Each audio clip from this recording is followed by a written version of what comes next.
தினம்தோறும் விளக்கேற்ற நல்ல எண்ணெய் இதயம் நல்லெண்ணெய். அதுவும் கேள்விக்குள்ளாகும். அதுதான் கேள்விக்குள்ளாகும். அது முடிவு என்ன வருதுங்கிற பொறுத்து. அல்லது முற்று முதலான தலைமையா அண்ணன் மாறி நிற்பாரு, அல்லது கேள்விக்குள்ளாக்கப்படும். அது வந்து ரிசல்ட் தான் செய்யும். அது வரைக்கும் எந்த டிஸ்பியூட் இல்லை. 2024 நான் சொல்றதான் 26 நான் சொல்றதான் சட்டம்னு அவர் ஒரு தேர்தலை சந்திச்சாலும் எல்லாருமே கூட சந்திப்பாங்க. அதுல ஒரு வீழ்ச்சி அடைஞ்சது.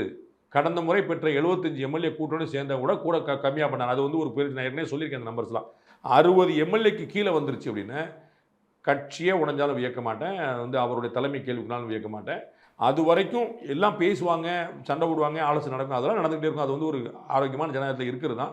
வேணுமா வேணாம், நம்ம பார்த்துருக்கோம்ல, திரு செல்வ பெருந்தகை வந்து காமராஜ் ஆட்சி அமைக்கணும்னார். திரு ஈ.கே. சொல்லுவாங்க நடப்பதே காமராஜ் தான். இப்போ சண்டையா 2 பேருக்கும்? அது டிஃபரன்ஸ் ஆஃப் ஒப்பீனியன் இருக்கும், ரொம்ப இயல்பாக இருக்கும். அது வேலுமணி ஒன்று சொல்லுவார், செல்லூராஜ் ஒன்று சொல்லுவார். அவங்கவுங்களுக்கு 2 கருத்துக்கள். அவர் தென் மாவட்டத்தை சேர்ந்தவர், அவர் மேற்கு மாவட்டத்தை சேர்ந்தவர், அவங்களுக்கு ஒப்பீனியன் அது வேறு. அந்த ஒப்பீனியன் டிஃபரன்ஸுங்கிறது வந்து கான்ட்ரடிக்ஷன் நீங்கள் நினச்சிடக்கூடாது, முரண்பாடுன்னு நினச்சக்கூடாது. கருத்து வேறுபாடு வேறு, முரண்பாடு வேறு. அந்த விஷயங்கள் வரும். அது எப்போ வரும் அப்படின்னா 2026 தேர்தல் முடிவுக்கு பிறகு. 2026 தேர்தலில் அவர்கள் எதிர்பார்த்தது நடக்கல. 75 எம்எல்ஏ கீழே 60 எம்எல்ஏ கீழே போயிட்டாங்க அப்படின்னா உடைந்தாலும் வியப்பதற்கு. தாவேக்காவை காப்பாற்ற முடியுமா இல்லையாங்க ரெண்டாவது, அதிமுக காப்பாற்ற முடியுமாங்கிற கேள்வி வரணும்ல. ஏற்கனவே பார்த்தீங்கன்னா நிறைய பேர் வந்து திரு எடப்பாடி பழனிசாமி அவர்களை கணக்குக்கு மாறாக 8 தோல்வி 10 தோல்வி 12 தோல்வினா அவங்களா ஒரு கண்ணு போட்டு 12 தோல்வி பழனிசாமி 10 தோல்வி பண்ணி கொடுத்துருக்காங்க. அதை நான் ஏற்கலை. அவருடைய ஒரே தோல்வி 2024 மட்டும்தான் நான் நினைக்கிறேன், என்னுடைய கணக்குப்படி. அதில் தான் அவர் தப்பு பண்ணார். அவருடைய கால்குலேஷன் தப்பான இடம் 2024 மட்டும்தான். மற்ற எல்லாமே இயல்பாக நினச்சி இன்னும் பெட்டராகவே பெர்ஃபார்ம் பண்ணியிருந்தார். ஸோ 2019 2021 வந்து அவருக்கு தோல்வியாக நான் வந்து பெரிய தோல்வியாக இருக்கல, even though he lost his chance அப்படின்னாரு. ஆனால் 2026 வந்து தோற்றாங்க அப்படின்னா அது அவருக்கு தான் முதல் இழப்பாக இருக்கும்.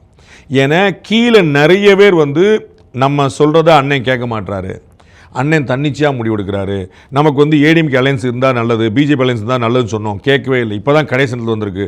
கடைசி நேரத்தில் வந்திருக்கு, புரோஜனம் அப்படி கிடைக்காம போயிடக்கூடிய வாய்ப்பு இருக்குது. விஜய் உள்ள சேர்ந்தா நல்லதுன்னா விஜய்கிட்ட பேச மாட்டார் இப்படின்னு அவர்கள் உள்ள நிறைய பேசிட்டே இருந்திருப்பாங்கல்ல. தோத்துட்டா நான் அன்னைக்கே சொன்னேன்லன்னு கிளம்பிடுவாங்க. அவர்களும் இது 8-10 தோல்வியோடு நினச்சிருவாங்க. அப்போ வந்து ஒரே ஒருத்தர் நான் நினைக்கிற மாதிரி 2024 மட்டும்தான் தோல்வி நினைக்க மாட்டாங்க. 2024 எல்லாரும் சொன்னாங்க அவர் திரு எடப்பாடி பழனிசாமி உடனடியாக 2026 முன் தயாரிப்போட வந்து போன வருஷம் இந்த 2025 அலையன்ஸ் வச்சதுக்கான காரணம் அவரை தவிர ஏடிஎம்கே எல்லாருமே பிஜேபி அலையன்ஸ் வேணும்னு சொன்னாங்க. It was his own call. 2024 alliance கிடையாதுன்னு பெரிய வீழ்ச்சி அடைஞ்சோடனே அவர் சுதாரிச்சிட்டார். ரைட்டு, அப்போ நாளைக்கு நம்ம மேலே பழியை போட்டுவாங்க. 2026 அந்த வெற்றி கிடைக்கல அப்படின்னா அந்த பழி அவர் மேலே விழும். அப்போ வந்து மாற்று கருத்துக்கள் வந்து பணிந்து வரக்கூடிய கருத்துக்களாக இருக்காது, துணிந்து வரக்கூடிய கருத்துக்களாக மாறும். அது வந்து அவருடைய ஸ்டெபிலிட்டிக்கு நல்லதில்லை.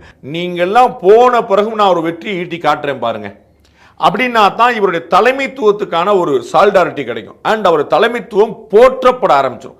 இப்போ நீங்கள் பொதுக்குழு கூட்டினாங்க, பொதுக்குழுவில் பார்த்தீங்கன்னா ஒரே ஜோஸ் தான். இபிஎஸ் அவர்களுக்கு வந்து கிட்டத்தட்ட திரு விஜய் அவர்களை அவங்க ரசிகர்கள் பார்க்குற மாதிரியான ஒரு பில்டப் ஒன்று கிடச்சிது. அங்கே வந்து எல்லாருமே அங்கே வந்து சத்தம் போட்டு இபிஎஸ் வாழ்க, தலைவர் வாழ்க, புரட்சி தமிழர் வாழ்க எல்லாமே சொல்லி எல்லாமே போனாங்க. பேசினவங்க எல்லாருமே இவரை வந்து மறைந்த முதலமைச்சர் அம்மா அளவுக்கு இல்லாட்டாலுமே கூட நிறைய வந்து இவரையுமே வந்து தனியாக போனாங்க. திரு சி.வி. சண்முகம் உள்பட எல்லாருமே வந்து வருங்கால முதலமைச்சர் அப்படிங்கிற மாதிரி எல்லாருமே வந்து ரொம்ப ஸ்ட்ராங்காக சொன்னாங்க. திருமதி வளர்மதி எல்லாருமே நிறைய சொன்னாங்கன்னு வச்சுக்கோங்க. அப்போ அது வந்து ஏடிஎம்கே தன்களை ஒன்றா இருக்குங்கிறது காட்டுறக்கு உதவும். ஆனால் வெற்றி ஒன்று தான் கடைசி வரைக்கும் கொண்டு போய் சேரும். அல்லது இது ஒரு ஸ்டேட்மெண்ட்டாக இருக்கும், ஒரு புகழ் பாடுறாங்க, கட்சி ஒரு கையில் இருக்குங்கிறத தவிர கீழே வரைக்கும் போய் சேர்க்காது. அப்போ இவருக்கு இமிடியேட்டாக தேவைப்படுறது ஒரு வெற்றி. அப்போ 2026 ஒரு நம்ம ஏற்கனவே 85 தொகுதிக்கு மேலே அவர் வந்து நிற்கணும். அது வந்து ஆட்சியை பிடிக்கணுங்கிறது தான் பிரதானம். worst கேஸ் ரொம்ப மோசமான பெர்ஃபார்மன்ஸ்னா கூட 85க்கு மேலே போய் நிற்கணும். அப்படின்னா தான் கட்சி ஒருங்கிணைந்திருக்கு. நம்ம பலமுறை சொல்லியிருக்கோம். 75-60க்கு கீழே போச்சு அப்படின்னா கட்சியே ஒன்றா இருக்கும்னு சொல்ல முடியாது. இரட்டை இலை சின்னத்தில் 60க்கு கீழே எம்எல்ஏ இருந்தாங்கன்னா கட்சி உடையும். 26 ஜூனுக்கு 2026 மேக்கு பிறகு அது ஆரம்பிச்சிடும். முணுமுணுப்புகளாகவும் சஜஷன்களாகவும் இருந்தது வந்து எதிர்ப்புகளாக மாறும். இது வரைக்கும் எதிர்ப்பு நீ நல்லா திரு செங்கோட்டையன் அவர்கள் வெளியே போகிற வரைக்குமே கூட எதிர்ப்பு கொண்டு வரல. கடுமையாக உழைத்தவர்களுக்கு இதுதான் கதி அப்படின்னு சொன்னாரே தவிர நீங்க யாருங்க அப்படின்னு சொல்லல. உங்களுக்கு புரியுங்களா? அவர் வந்து எதிர்கேள்வி இது வரைக்கும் யாருமே எழுப்பல. எல்லாருமே வந்து நான் 50 வருஷம் நேர்மையாக உழைச்சதுக்கு தான் பலன் பாருங்க, இது வந்து ஆண்டவன் பார்த்துட்டு இருக்கான் எல்லாத்தையும் திரு ஓபிஎஸ் எல்லாருமே அவர்களுடைய வருத்தத்தை திருமதி சசிகலா நான் வந்து எல்லாத்தையும் வேடிக்கை பார்த்துட்டு இருக்க மாட்டேன் அப்படின்னு சொல்லாங்க. திரு எடப்பாடி பழனிசாமி இதுவரைக்கும் யாரும் எதிர்க்கவில்லை. அவர் தங்களுடைய வருத்தத்தை சொல்லி ஒன்னா இருக்கலாம்லங்க, உங்களுக்கு என்னங்க பிரச்சனை, அந்த சென்ஸ் தான் போயிட்டு இருக்கே தவிர. அப்ப திரு எடப்பாடி பழனிசாமி ஒரு உத்தரவாதம் வெற்றி. நான் சொல்றது வொர்ஸ்ட் கேஸ், அது நடக்கும்னு சொல்ல நல்லா இங்க வச்சுக்கணும். 60க்கு கீழே போயிருச்சு அப்படின்னா ஆபத்துகள் காத்திருக்கு கட்சிக்கும் அவருடைய தலைமைக்கும்.